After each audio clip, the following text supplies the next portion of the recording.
माँ सर्वेश्वरी तुम पाहि माम शरणागतम। नमस्कार मित्रों, मैं पंडित देवस्पंडा शास्त्री, ज्योतिषाचार्य, तंत्र विशेषज्ञ। मित्रों, आज हम बात करने वाले हैं कि मनुष्य का भाग्य कब लिखते हैं भगवान, किस समय उसका भाग्य लिखा जाता है। आज इस विषय में हम चर्चा करेंगे। इससे पहले मित्रों, आप लोगों से एक विनम्र निवेदन करना चाहूंगा। जो भी मेरे चैनल पे नए नए आए हैं, कृपया मेरे वीडियो को सब्सक्राइब करना ना भूलें। मैं कंटिन्यूएशन में अच्छे वीडियो आप लोगों को दे रहा हूँ। कृपया लाइक करें, कमेंट्स करें, शेयर करें, अपनी राय जरूर रखें।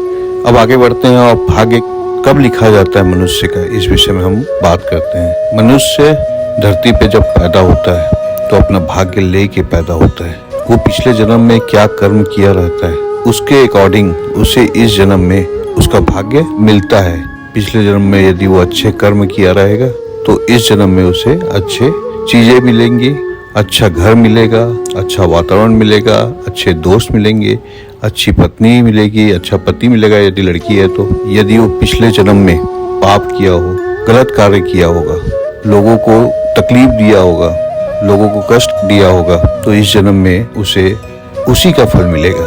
एक कहावत है ना, बोया पेड़ बबूल का तो आम कहाँ से होए। यदि आप पेड़ बबूल के बोगे और उम्मीद करोगे कि आम पैदा हो जाए तो ऐसा संभव नहीं है। इसलिए जितने भी हमारे बुजुर्ग हैं, जो भी हमारे संत ऋषि हैं, वो हमेशा से हमको कहते आए कि अच्छे कर्म करो और कर्म करते जाओ, फल की चिंता मत करो। आप अपना नित्य कर्म अच्छे से करते रहो, ऊपर वाला देख रहा है, ऐसा हमेशा बोलते हैं। अब इसके पीछे जो मैं आपको बता रहा हूँ कि आपका भाग्य पहले लिखा गया है, इसके पीछे भी कुछ कहानी है जो हमारे पुराणों में, हमारी प्राचीन ग्रंथों में मिलती है।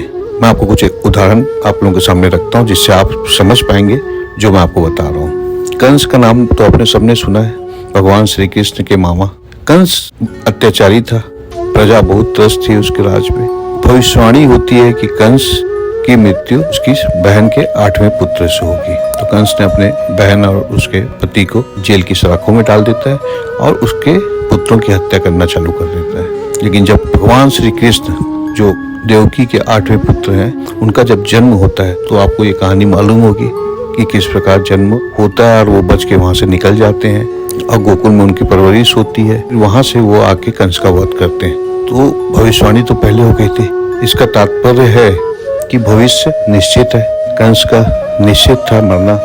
उसने जो कर्म किए थे उसकी सजा उसे मिलनी थी। रामायण में आप देखेंगे भगवान श्री राम 14 वर्ष का वनवास काटते हैं। ये क्यों करते हैं? क्योंकि उनको रावण का वध करना था, इसलिए वो 14 वर्ष का वनवास व्यतीत करते हैं। और मेघनाद जो उनका भाई था, ये आप सभी सुने होंगे, उसे अजय का वरदान था। उसे कोई ऐसा व्यक्ति ही मार सकता था जो तो 14 वर्ष से खाना नहीं खाया हो या नींद में सोया ना हो। तो 14 वर्ष से भगवान लक्ष्मण ना तो सोए थे ना कुछ खाए थे, इसी कारण उन्होंने मेघनाद वध किया था। तो ये सब चीजें, नियति जो होती है वो हमेशा फिक्स होती है। क्या होना है वो आपके कर्मों के आधार पे, आपके पुराने कर्मों के आधार पर तय हो चुका रहता है। इसलिए हमेशा अच्छे कर्म की सलाह दी जाती है।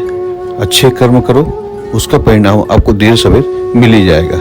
आज जो आप काम कर रहे हो उसके अनुरूप आपका भाग्य का निर्माण होना चालू हो चुका है, जो आपको अगले जन्म में मिलने वाला है। तो मेरी सलाह है मित्रों, जितना हो सके लोगों का भला करो, लोगों के दुख दर्द में शामिल हो, उनका दुख दूर करो और अध्यात्म के लिए जो मेहनत कर सकते हो, जितना ज्यादा अध्यात्म में लीन हो सकते हो, उतना समय अध्यात्म को दो। इसके साथ में यही आपसे विदा लेता हूँ। जय माता दी। नमस्कार मित्रों।